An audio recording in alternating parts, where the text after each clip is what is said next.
ಕಾರಣ ಏನಂದರೆ ಆತ್ಮಹತ್ಯೆ ಮಾಡ್ಕೊಳ್ಳಿದ್ದಕ್ಕೆ ಅವರು 1ನೇ ತಾರೀಕಲ್ಲಿ ಫೈನಾನ್ಸ್ಗಳು ಎಲ್ಲ ಫೋರ್ ಫೋರ್ ಇದು ಮಾಡ್ತಾಯಿದ್ರು. ಅವರು ಏನು ಫೋನ್ ಮಾಡಿ ಅವ್ರಿಗೆ ಹೇಳ್ತಾಯಿದ್ರು ಎಮ್ ಇ ಕಟ್ಟಿ ಅಂತ. ಬೈಕ್ ಟ್ಯಾಕ್ಸಿಗಳು ಒಬ್ಬರು ಆಗ್ಬಿಟ್ಟಾರೆ ಮೈಸೂರವ್ರಿಗೆ, ಯಾರೂ ಹೇಳ್ಕೊತಾ ಇಲ್ಲ ಅದು. ಆಮೇಲೆ ಮನೆಗೆ 500 ರೂಪಾಯಿ ಜುಲ್ಮಿ ಮಾಡಬೇಕಂದ್ರೆ ಭಾರಿ ಕಷ್ಟ ಆಯ್ತು. ಮನೆಗೆ ಆದರೆ ಗ್ಯಾಸ್ಗೆ ಆಯ್ತಾಯಿಲ್ಲ, ಗ್ಯಾಸ್ಗೆ ಆದರೆ ಮನೆಗೆ ಆಯ್ತಾಯಿಲ್ಲ. ಅವ್ರ ಮನೆ ತಾವು ಅವರು ಬಾಡಿಗೆ ಕಟ್ಟಬೇಕು, ಇ ಕಟ್ಟಬೇಕು, ಮಕ್ಕಳ ಫೀಸ್ ಕಟ್ಟಬೇಕು. ಅದು ಯಾರು ಸರ್ಕಾರ ಏನಾರ ಸೌಲಭ್ಯ ಮಾಡೋರು ನಮಗೆ? ಬರೀ ಆಟೋ ಓಡಿಸ್ತಾ ಇದ್ದೀವಿ ಅಷ್ಟೇ, ನಾವು ಮಾಡ್ತಾಯಿಲ್ಲ. ಬರೀ ತಿಂತೀವಿ ಉಣ್ತಿದ್ದೀವಿ ಅಷ್ಟೇ. ನಮಗೆ ಮನೆ ಅಂತ ಇಲ್ಲ. ಬಾಡಿಗೆ ಮನೆಯಲ್ಲಿ ಇರಬೇಕು, ಅದು 11 ತಿಂಗಳು ಇರಬೇಕು. 11 ತಿಂಗಳಿಂದ ಬೇರೆ ಮನೆ ಹೋಗಬೇಕು. ಅದೇ ಎಲ್ಲ ಆಯ್ತದ.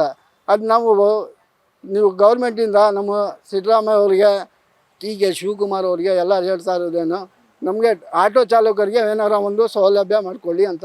ಸರ್, ಸಿದ್ದೇಶ್ ಅವರು ಆತ್ಮಹತ್ಯೆ ಮಾಡ್ಕೊಂಡಿದ್ದಾರೆ. ಅವ್ರಿಗೆ ಕಿರುಕುಳ ಏನಂದರೆ ಐ ಬ್ಯಾಂಕ್ ಅವರು ಪ್ರತಿನಿತ್ಯ ಅವ್ರಿಗೆ ಕಿರುಕುಳ ಕೊಟ್ಟು ಈ ಒಂದು ಆತ್ಮಹತ್ಯೆ ಅವರು ಮಾಡ್ಕೊಂಡಿದ್ದಾರೆ. ಮನನೊಂದು ಒಂದು ಮರ್ಯಾದೆಗೋಸ್ಕರ ಅವರೊಬ್ಬರು ಚಾಲಕರುಗಳಿಗೆ ಇವತ್ತೊಂದು ದಿನ ಯಾವುದೇ ರೀತಿ ನ್ಯಾಯಗಳು ಸಿಗ್ತಾಯಿಲ್ಲ.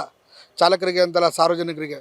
ನಮ್ಮ ರಾಜಾಹುಲಿ ಸಿದ್ದರಾಮಯ್ಯನವರು, ಮುಖ್ಯಮಂತ್ರಿಗಳಾದ ಸಿದ್ದರಾಮಯ್ಯನವರ ತವರು ಜಿಲ್ಲೆ ಅವರು ಅಂಥವರೇ ಹೇಳಿದ್ರು. ಸಿದ್ದರಾಮಯ್ಯನವರು ಮುಖ್ಯಮಂತ್ರಿಗಳು ಹೇಳಿದ್ರು ಸಹಿತ ಕಿರುಕುಳ ಅನ್ನೋದು ತಪ್ಪಿಲ್ಲ. ರಾಜ್ಯದಲ್ಲಿ ರಾತ್ರಿ ಹೇಳಿದ್ಮೇಲೆ ಇಲ್ಲಿ ಪ್ರಜೆಗಳಿಗೆ ಅನ್ಯಾಯ ಮಾಡ್ತಾನೆ ಇದ್ದಾರೆ. ಈ ಒಂದು ಫೈನಾನ್ಸ್ ಕಂಪ್ನಿಗಳು, ಮೈಕ್ರೋ ಫೈನಾನ್ಸ್ ಕಂಪ್ನಿಗಳು ದಿನನಿತ್ಯ ಪ್ರತಿಯೊಬ್ಬ ದುಡಿಮೆನೇ ನಂಬಿ ಬದುಕ್ತಾರ ಅಂತ ಪ್ರತಿಯೊಬ್ಬರಿಗೂ ಸಹಿತ ಸರ್, ಇವತ್ತೊಂದು ದಿನ ನೋಡಿ ಆ ಮಕ್ಕಳು ಕತೆ ಏನು, ಯಾರೇ ಜವಾಬ್ದಾರಿ? ಏನು ಐ ಬ್ಯಾಂಕ್ ಅವ್ರು ಕಟ್ಕೊಡ್ತಾರೆ ಅವ್ರ ಮಕ್ಕಳಿಗೆ, ಅವ್ರ ಹೆಂಡತಿ ಮಕ್ಕಳು ಕತೆ ಏನು? ಈಗ ಆ ವ್ಯಕ್ತಿ ಎಷ್ಟು ಮನನೊಂದಿ ನಿನ್ನೆ ರಾತ್ರಿ ಅವರು ಆ ಒಂದು ವಿಡಿಯೋ ಮಾಡಿದ್ದಾರೆ.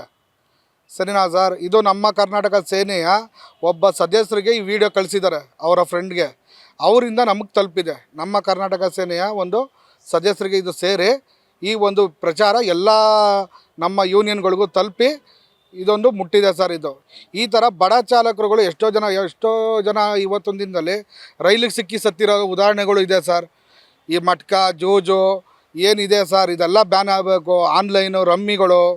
ಸಿದ್ದರಾಮಯ್ಯ ಸಾಹೇಬ್ರಿಗೆ ನಾವು ಕೈ ಮುಗಿದು ಕೇಳ್ಕೊಳ್ಳೋದು ಇಷ್ಟೇ, ಈ ಒಂದು ಜನಗಳನ್ನ ಬದುಕೋಕ್ಕೆ ದಯವಿಟ್ಟು ತಾವು ದಾರಿ ಮಾಡಿಕೊಡಿ.